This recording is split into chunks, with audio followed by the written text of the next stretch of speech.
Since 2016, the United Nations Economic Commission for Europe, or UN ECE, have been working on two new interrelated international regulations focused on motor vehicle cybersecurity and software updating.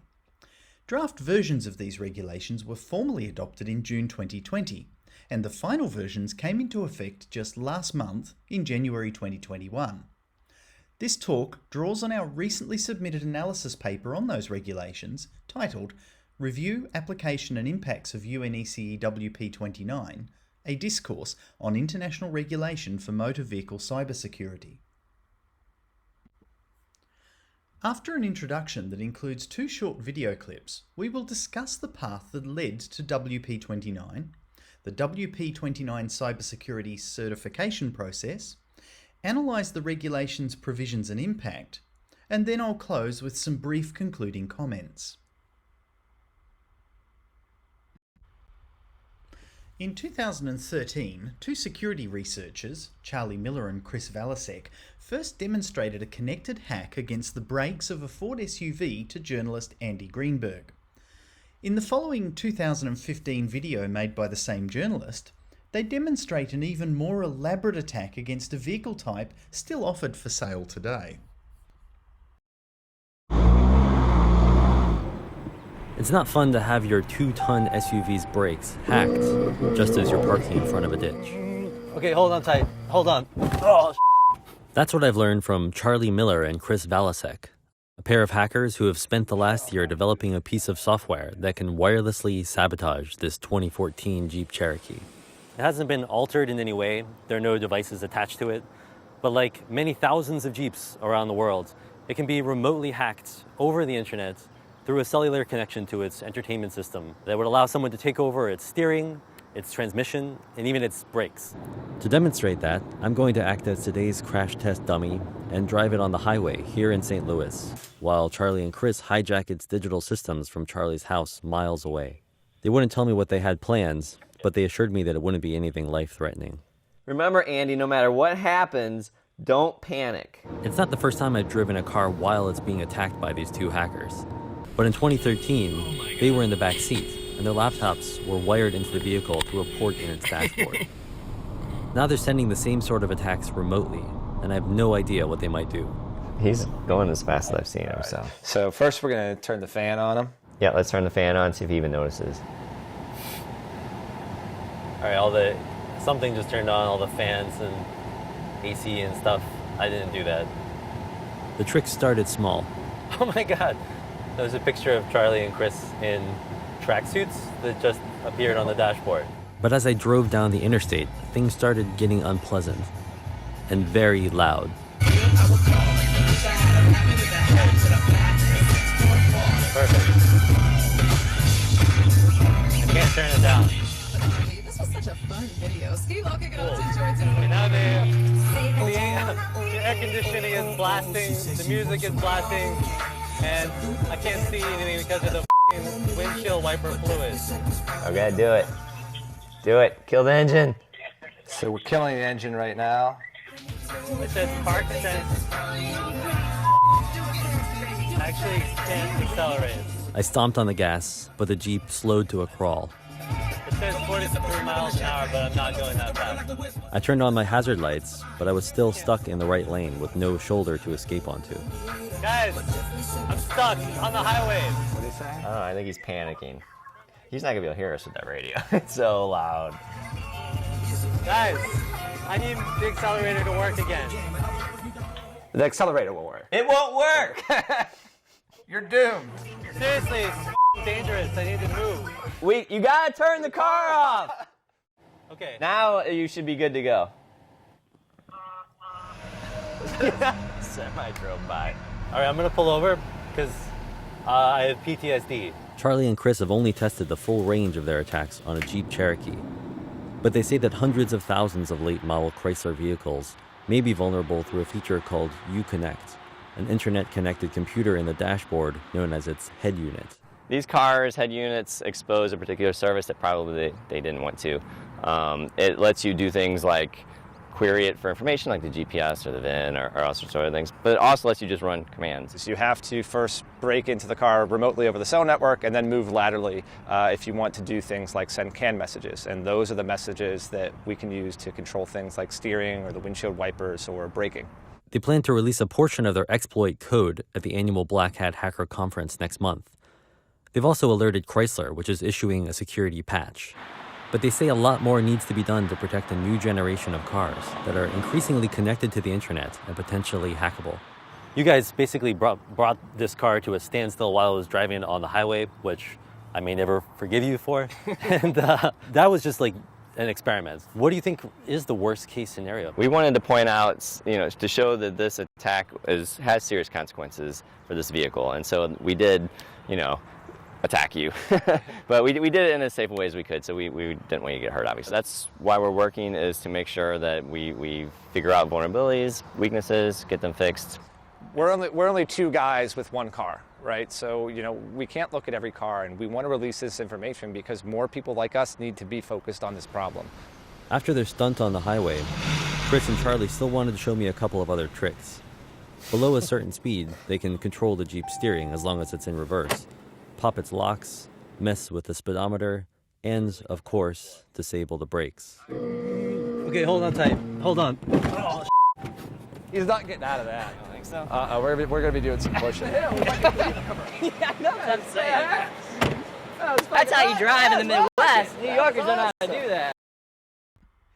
Andy Greenberg went on to write a story about his experience in the white Jeep for Wired's online magazine portal. His article drew significant amounts of mainstream media attention and resulted in increasingly more sensational headlines like "The Nightmare of Car Hacking," "Drivers urged to update Jeep software after hackers force car off the road," "Car hacking is the future and sooner or later you'll be hit," "Jeep drivers can be hacked to death. All you need is the car's IP address." These are 5 fairly tame headlines out of almost 50 that we uncovered. The main point here is that aside from the original article writer, Andy Greenberg, almost nobody else actually interviewed Charlie and Chris. They just regurgitated and rephrased Andy's original story with increasingly more alarming conclusions. Publicity around Charlie and Chris's car hacking efforts led to the following Hollywood blockbuster movie scene. Where's his team? There's no sign of them yet. They're off the grid. They're probably just bunkered down somewhere. Closing in on them. You guys ready? One thing I can guarantee you, Don. No one's ready for this. I want every chip with a zero-day exploit in a 2-mile radius around that motorcade now. There's over 1,000 of them. Hack them all.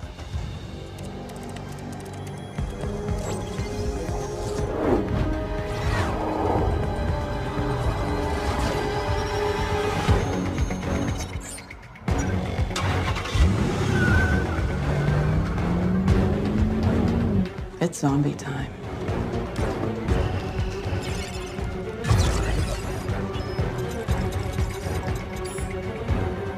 I'd buckle up if I were you.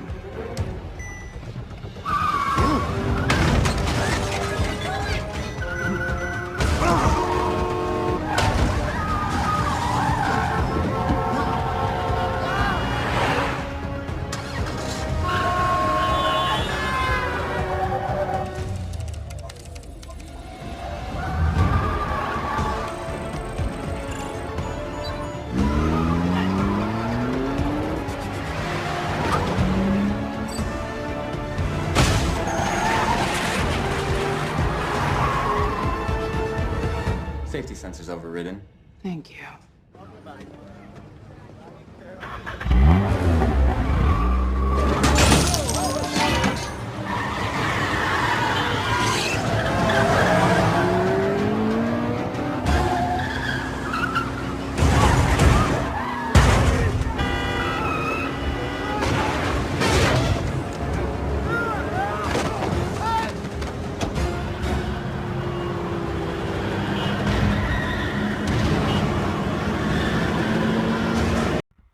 Journalist Alyssa Besnak, writing for The Ringer, contended that the idea for this now infamous scene from 2017's The Fate of the Furious originated from the alarming nature of Andy Greenberg's 2015 Wired article. But she acknowledged that in her discussions with Charlie and Chris, they said that while vehicles have the potential to be hacked, it wasn't really representative of anything that was actually happening in the real world. You might be forgiven for thinking that scientific rigour and accuracy would mean academic researchers are more restrained when it comes to sensationalism. Except you'd be wrong. In a 2019 paper titled The Future of Transportation: Ethical, Legal, Social and Economic Impacts of Self-Driving Vehicles in the Year 2025, researcher Dr. Mark Ryan intermixes a series of hypothetical scenarios of a future world mostly devoid of drivers and personal car ownership, with flashbacks to actual events of the last few years that he contends support his thesis. He describes the following car cyber attack. So far, there have been only a few minor issues related to cybersecurity, such as this case in London, where attackers found weaknesses in self-driving vehicles through crypto malware and were able to extort money from the passengers before releasing control of the vehicle. His description of this event sounds quite frightening, except that this attack never happened. It was a hypothetical fear story drawn from 2 newspaper articles published during the period he was writing his paper. The problem is that in writing it as if it occurred, he makes it real, and it will potentially go on to be quoted by other researchers. A real snowball effect created by possibly irresponsible academic misreporting of hypothetical stories in the mainstream media. In 2010, the IEC published one of the first safety standards that contemplated security in programmable electronic systems. However, the security component of IEC 61508 went largely unnoticed by the motor vehicle industry. In response to the media hype around Charlie and Chris's Jeep hack, Chrysler's resulting recall of over 1.4 million cars, and governments who'd started to consider regulation of vehicle cybersecurity, the SAE released their 2016 guidebook for physical vehicle cybersecurity. And while in 2017 both the ISO and UN ECE began meeting to consider security standards and regulation, it was to be another 3 years before the next report was released, the UN ECE Report on Good Practices for the Security of Smart Cars. This was followed shortly after by a joint ISO-SAE draft standard for cybersecurity of vehicle systems and adoption of the cybersecurity and software update regulations in UN ECE WP.29. We now move to consider the WP.29 regulation and the processes that vehicle manufacturers must undertake to become E-certified. The first step in the WP29 process is developing a cybersecurity management system and attaining CSMS certification. The CSMS is a set of interrelated systems and processes that are intended to ensure cybersecurity becomes integral in organizational culture and governance. Policies, rules, and processes must be developed and implemented by the manufacturer, both within their own organisation and right through their entire vehicle supply chain. There are 4 primary processes the manufacturer must develop on the roadmap to managing cyber attacks as part of their overall CSMS strategy. These are developing responses to cyber attacks and training staff in their application, developing a risk identification, assessment and treatment process, which is described in ISO SAE 21434 as a threat assessment and remediational analysis, or TARA. Then, developing an approach for company-wide security management, and finally, developing a protocol for managing external supplier security as part of wider supply chain security management. Once these 4 processes are in place, the manufacturer can apply for CSMS certification. While defining their overall CSMS strategy, manufacturers should also be developing a software update management system, or SUMS. The SUMS defines principles to ensure software updating of motor vehicles is conducted safely and in compliance with other regulatory requirements.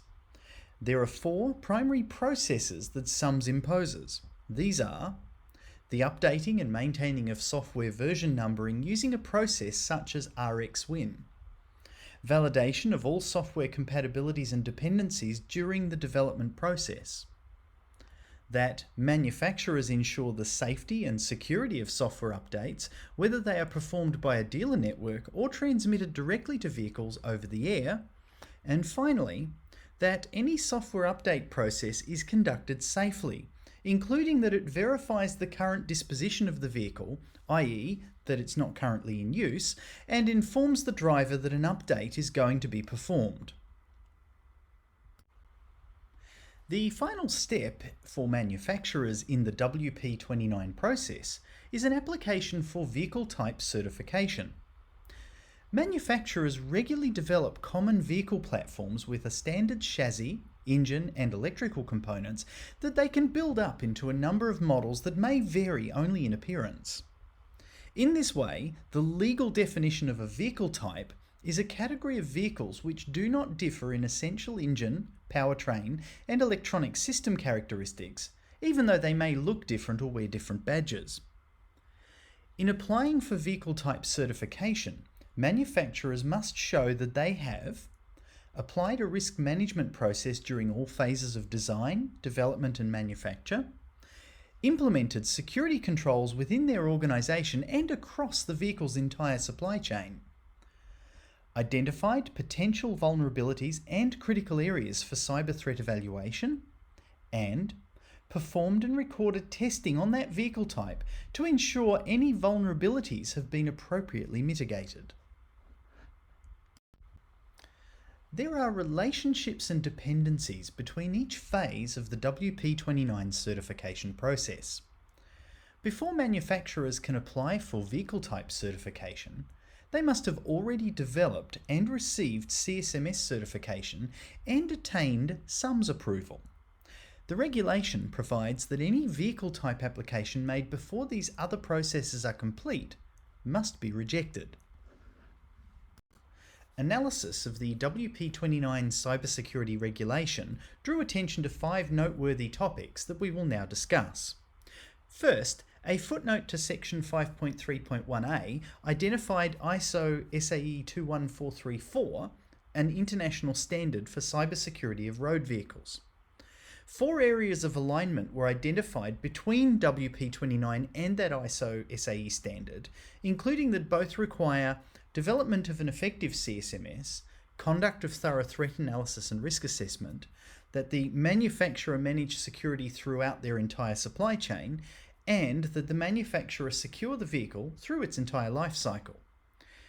However, a number of differences were also identified, including that the regulation is intended to become legally binding within UN member states, while the ISO SAE standard will not be legally binding on any manufacturer or country. Additionally, while the WP.29 regulation is prescriptive in a number of areas, including that there be a centrally maintained broad baseline list of threats that manufacturers use to investigate when assessing a new vehicle and its connected systems are secure, it doesn't generally advise on how to undertake those tests. By contrast, the ISO SAE standard more thoroughly describes approaches including the TARA process, cybersecurity management within the manufacturer organisation, and cybersecurity management in the supply chain. The WP.29 and ISO standard present as complementary without being contradictory. This means that effort undertaken by a manufacturer to meet one translates efficiently into meeting many of the certification tasks required of the other. This gives manufacturers a strong and almost singular path to follow for achieving cybersecurity standards that will be recognised both within their industry and within the international regulatory community. Industry groups have estimated that by 2023, cyber attacks could cost manufacturers as much as $24 billion in annual losses. This claim seems incredible, given that the annual global cost of cybercrime for the automotive industry in 2018 was just 0.06% of that amount. Also, only one of the many examples provided on one cybersecurity analysis website was an attack against an organisation in the automotive industry, and that was a website database attack against Uber's ride-sharing app in 2016. Most of the claimed cybersecurity risks faced by vehicle manufacturers remain potential attacks couched with fear-inducing hype by firms selling cybersecurity consultancy services. That said, most do recognise the effort required and the difficulty of achieving complete automotive security. However, continued comparisons of the modern car to a smartphone have not really provided an accurate insight into the scale of complexity for this problem. A recent Australian government report painted a rosy picture of future harmonisation as a zero-cost effort for manufacturers with minimal administrative costs that would be borne by taxpayers. By contrast, the Centre for Automotive Research estimated harmonisation under this UN regulation could result in additional costs of between $648 and $873 for each vehicle coming off the production line. The WP.29 regulation requires that each signatory member state establish an approval authority to oversee the operation of WP.29 within their borders. The logical choice for the approval authority in most countries would be their existing Motor Vehicle Registry Office. This is due to their ongoing role in registering, taxing, maintaining annual vehicle fitness records, and issuing driver's licenses. These organisations already regulate the standards necessary to register new or existing motor vehicles, and they oversee the requirements and process for approved annual roadworthiness checks. While the approach and syntax of Section 5.1.3a of the WP29 regulation provides scope such that an AA could objectively maintain pace with new technology and the risks it may introduce, it also permits the potential for subjectivity, or at least claims of subjectivity from manufacturers where an approval authority has declined their application. The approach to verification and testing by the approval authority is described primarily as two processes. First, as document checks in Section 5.1.1, and second, as testing of implemented cybersecurity measures or mitigations in Section 5.1.2. There is strong potential that this may lead to expensive and standardized tokenistic box-ticking exercises, with manufacturers being less focused on effective cybersecurity and solely occupied with just being compliant. Such outcomes have been observed with other similar attempts to impose regulation and governance on large corporate entities. The final issue that arises from this regulation is the need for manufacturers to provide software updates to mitigate security issues during the vehicle's entire life cycle. Many markets require regular, often annual roadworthiness checks to ensure vehicle owners are performing necessary and mandatory maintenance of safety-related components like brakes, tyres, seatbelts, windscreen wipers, and lights. However, these checks have generally not extended to verifying the currency of software contained in the myriad of computers that operate many of those safety-critical functions. It has been proposed that safety and security-based updates should be made mandatory in law to ensure, firstly, that the manufacturer provides post-market updates and undertakes surveillance to ensure they're applied, and secondly, that owners or users of vehicles allow and ensure these updates are applied to their vehicle. The most cost-effective and resource-effective approach to enforcing this regulation would be to inspect software versions during the annual roadworthiness check. Software version details from the vehicle's core systems could be verified against the current details provided by manufacturers. It should be noted, however, that this would add an additional step to the existing vehicle testing process, which would likely increase the cost of roadworthiness checks to consumers. It is possible that total vehicle cybersecurity may be an unattainable goal. Examples like the ongoing battles between Apple and iDevice jailbreakers, or even Tesla and a Canadian company called Nginx, demonstrate that no matter how many times you redevelop the security of your product, sufficiently motivated people will still find a way in. We've also highlighted today the way in which we feel the scale of threat of automotive cyber attacks has been exaggerated. The mainstream media, global consultancies, and a myriad of smaller bespoke firms have all promulgated fear at what they describe as the potential for billion-dollar impacts from cyber attacks requiring immediate manufacturer responses. Now, we trust that the UN ECE's intentions in releasing this cybersecurity regulation were preventative, and that they were not overly influenced by a few admittedly shocking academic cyber attack examples and the firms who stand to gain from lucrative consultancy contracts.